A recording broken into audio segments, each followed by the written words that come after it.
வணக்கம் நண்பர்களே, இது உங்கள் V.Palanichamy. அதாவது கொள்குறி வினாக்கள் அல்லது கேள்விகள் எப்படி உருவாகுது, என்னென்ன மாடலில் இருக்குது அப்படிங்கிற பற்றி நம்ம பேசிக்கிட்டு இருக்கோம். அந்த சீரீஸில் நம்ம தமிழ் வழியில் பேசுகிறதுல இது 4வது. முதலில் அறிவியல் பேசினோம், 2வது வரலாறு, 3வது புவியியல், 4வதாக நம்ம இன்றைக்கி பேச போகிறது குடிமையியல். அதே மாதிரி 9ஆம் வகுப்பு புத்தகம் தமிழ்நாடு அரசு பள்ளி கல்வித்துறையோடது. சரிங்களா? இங்கே நம்ம பேச போகிறது 15 மாடல்கள். நம்ம வேகமாக பார்த்துடலாம். சரிங்களா? சரி, முதல் மாதிரி வரையறை மாதிரி. ஒரு நாட்டில் மக்களின் உயர்ந்த அதிகாரங்களை பெற்று அமைக்கும் ஆட்சி முறையே டேஷ் எனப்படும். மக்களாட்சி, சிறு குழு ஆட்சி, குடியரசு, முடியாட்சி. ஸோ இது ஓப்பனாகவே இருக்குது. இது மக்களாட்சி. ஏ பதில். 2வது மாதிரி நேரடி கேள்விகள் அல்லது நேர்மறை கேள்விகள். முன்னாள் சோவியத் யூனியன் டேஷ்க்கு எடுத்துக்காட்டு. உயர்குடி ஆட்சி, சிறு குழு ஆட்சி, குடியரசு, மக்களாட்சி. சிறு குழு ஆட்சி என்பது சரி. 3வது மாதிரி எதிர்மறை கேள்விகள். கீழ்கண்ட எந்த நாட்டில் நடைபெறுவது மக்கள் ஆட்சி அல்ல? America, France, Vatican, India.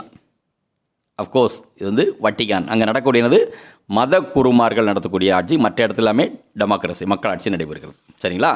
4வது மாதிரி சரியான ஜோடியை தேர்ந்தெடுக்கிறது, சரியான பொருத்தம். கீழ்கண்டவற்றுள் எது சரியாக பொருத்தப்பட்டுள்ளது? உயர்குடி ஆட்சி பூட்டான், சிறுகுழு ஆட்சி ஸ்பெயின், குடியரசு அமெரிக்கா, மக்களாட்சி பிரான்ஸ். இதில் பார்த்தீங்கன்னா உயர்குடியாட்சி பூட்டான் இல்லை, பூட்டானில் நடக்கிறது மன்னராட்சி. சிறு குழு ஆட்சி ஸ்பெயின், அங்கே நடக்கிறது உயர்குடியாட்சி. குடியரசு அமெரிக்கா, அங்கே நடக்குது மக்களாட்சி. ஸோ மக்களாட்சி பிரான்ஸ், டி தான் சரியான பதில். 5வது மாதிரி பார்க்கலாம். தவறான ஜோடியை தேர்வு செய்யவும் அல்லது தவறான பொருத்தத்தை கண்டுபிடிக்கணும். கீழ்கண்டவற்றுள் எது தவறாக பொருத்தப்பட்டுள்ளது? முதல்ல முடியாட்சி தென்கொரியா, தனிநபர் ஆட்சி சவுதி அரேபியா, சிறு குழு ஆட்சி சீனா, உயர்குடி ஆட்சி ஸ்பெயின். அப்போ இங்கே நம்ம பார்க்க போகிறதில்ல. இதில் என்ன தவறு அப்படின்னு பார்த்தோன்னா ஒரே ஒன்று தான் தவறு, எல்லாமே சரியாக இருக்குது. முடியாட்சி தென்கொரியா, அங்கே முடியாட்சி கிடையாது, அங்கே நடக்கிறது தனிநபர் ஆட்சி. சரிங்களா? மற்ற எல்லாமே சரியாக இருக்கிறது.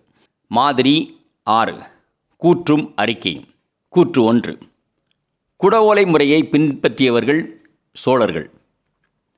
கூற்று 2, மக்களால் மக்களுக்காக மக்களே நடத்தும் ஆட்சி மக்களாட்சி என்றவர் ஆபிரகாம் லிங்கன். இதில் சரியான பதில் கூற்று 1, 2. முதல் சாய்ஸு 1 சரி, 2 தவறு. பி கூற்று 1 தவறு, கூற்று 2 சரி. 3 கூற்று 1 மற்றும் 2 ரெண்டுமே தவறானவை. டி கூற்று 1 மற்றும் 2 இரண்டுமே சரி. ஆக்சுவலாக சரியான விடை 2 ஸ்டேட்மெண்ட்டுமே சரி, 2 கூற்றுகளும் சரி.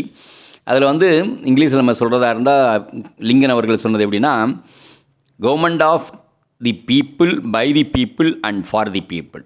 அதுதான் அது சரியான ஒரு பதில். சரிங்களா? அடுத்து 7வது மாதிரி நம்ம எப்போவுமே பேசல சொல்லுவோம். இந்த கூற்றுகள், இந்த விஷயங்கள் தான் நிறைய பேருக்கு ஞாபக சக்தி அதிகமாக இருக்கணும். இந்த கேள்வியும் அடுத்த கேள்வியும் நமக்கு ஞாபக சக்தி அதிகமாக இருக்கணும். சரிங்களா? சரி, எதில் சரியான கூற்று எது அப்படின்னு கண்டுபிடிக்கிறதுக்கு இது குழப்பம் கூடிய ஒரு விஷயம். சரி, மக்களாட்சி பற்றிய பின்வரும் கூற்றுகளை கவனியுங்கள். மக்களாட்சி சமத்துவமும் சகோதரத்துவமும் கொண்டது. மக்களாட்சி என்பது ஒரு நிலையான அரசை தரும். இறையாண்மை கொண்டது மக்களாட்சி.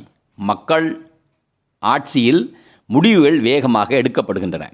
இதில் பாருங்கள், முதல் ஸ்டேட்மெண்ட் சரி, 3வது ஸ்டேட்மெண்ட் சரி, 2வது ஸ்டேட்மெண்ட் தவறு. எப்படி பார்க்கும்? மக்களாட்சி எப்போதும் ஒரு நிலையான அரசை தரும். என்ன பிரச்சனைனா, மக்களாட்சியில் எப்படி ஒரு ஸ்டேட்மெண்ட் மக்கள் கொடுக்கலாம், எப்படி ஒரு வெர்டிக்ட்டும் கொடுக்கலாம். அதனால் அது ஒரு நிலையான அரசு அப்படின்னு எப்போவுமே சொல்ல முடியாது. ஒரு ஹங் பார்லிமெண்ட்லாம், ஹங் அசம்பிளி வரலாம், எதுனாலும் வரலாம். சரிங்களா? ஸோ அது கண்டிப்பாக நிலையான அரசை தருவதற்கான வாய்ப்பு கண்டினியூஸாக கிடையவே கிடையாது. அதே மாதிரி மக்களாட்சியில் ஒரு பெரிய பிரச்சனையே ரெட் டேபிசம் தான். சரிங்களா? வேகமாக முடிவு எடுக்கப்படாது. அதனால் வேகமாக முடிவு எடுக்கப்படுகிறது அப்படிங்கிறதும் ஒரு தவறான ஸ்டேட்மெண்ட். அப்போது இங்கே சரியான கூற்றுகள் என்னென்னா 1 மற்றும் 3, அதாவது சி மட்டும்தான் சரி. அதே மாதிரி தவறான கூற்றுகள் அறிக்கையில் நம்ம கீழே விட்டு பார்க்கணும். அதில் இந்த 8வது மாதிரியில் என்னென்ன பார்க்கலாம். அரசாங்கம் என்பது ஒரு சமுதாயத்தை நிர்வகிக்கும் அமைப்பாகும். ஒரு அரசன் அல்லது அரசியால் நடத்தப்படும் ஆட்சி முடியாட்சி. இந்தியாவில் 18 வயது நிரம்பியவர்களுக்கு ஓட்டுரிமை 1991ஆம் ஆண்டு முதல் அமலுக்கு வந்தது. இந்தியாவில் பொது தேர்தல் 1951ஆம் ஆண்டு நடைபெற்றது. இதில் அரசாங்கம் என்பது ஒரு சமூகத்தை நிர்வகிக்கும் அமைப்பாகும். சரி, ஒரு அரசன் அல்லது அரசியால் நடத்தப்படும் ஆட்சி முடியாட்சி, இதுவும் சரி. நமக்கு தவறான கூற்றுகளை கண்டுபிடிக்கணும். அடுத்தது பார்ப்போம். இந்தியாவில் 18 வயது நிரம்பியவர்களுக்கு ஓட்டுரிமை. ஆக்சுவலாக 18 வயது நிரம்பியவர்களுக்கு 1989லே ஓட்டுரிமை வந்துவிட்டது. சரிங்களா? 91 என்பது தப்பு. அதே மாதிரி இந்தியாவில் பொது தேர்தல் 1951 நடைபெற்றது இல்லை. ஆக்சுவலாக 1920லேயே இம்பீரியல் கவர்மெண்ட்டுக்கு வந்து ஃபஸ்ட்டு முதல்ல தேர்தல் நடந்துடும். சரிங்களா? அதனால் 1920 என்பது சரியான விடை, 1951 என்பது சரியான விடை அல்ல. அடுத்தது 9வது மாதிரி, கூற்றும் காரணமும். கூற்று: நேரடி மக்களாட்சி சுவிட்சர்லாந்தில் நடைமுறையில் உள்ளது. காரணம்: மக்கள் நேரடியாக முடிவு எடுப்பதில் பங்கு பெறுகிறார்கள். கரெக்ட். சுவிட்சர்லாந்தில் நடக்கிற ரைட்டு, மக்கள் அங்கே பங்கு பெறுகிறாங்க. இப்போ நம்ம சாய்ஸு அசோசியேஷன் அண்ட் ரீசனிங் ரெண்டும் சரி. அதே மாதிரி சரியான விளக்கம் பி வந்து இரண்டும் சரியான, அது யார் வந்து சரியான விளக்கம் அல்ல. ஏ சரி, ஆர் தவறு. ஏ தவறு, ஆர் சரி. ஸோ உண்மையான ஆன்சர் வந்து ஏ தான். ஏ ரெண்டுமே சரி. அதே மாதிரி ஆர் வந்து சரியான ஒரு விளக்கம், அதனுடைய காரணம் சரிதான். அடுத்து 10வது மாதிரி, பொறுத்துக மேட்ச்.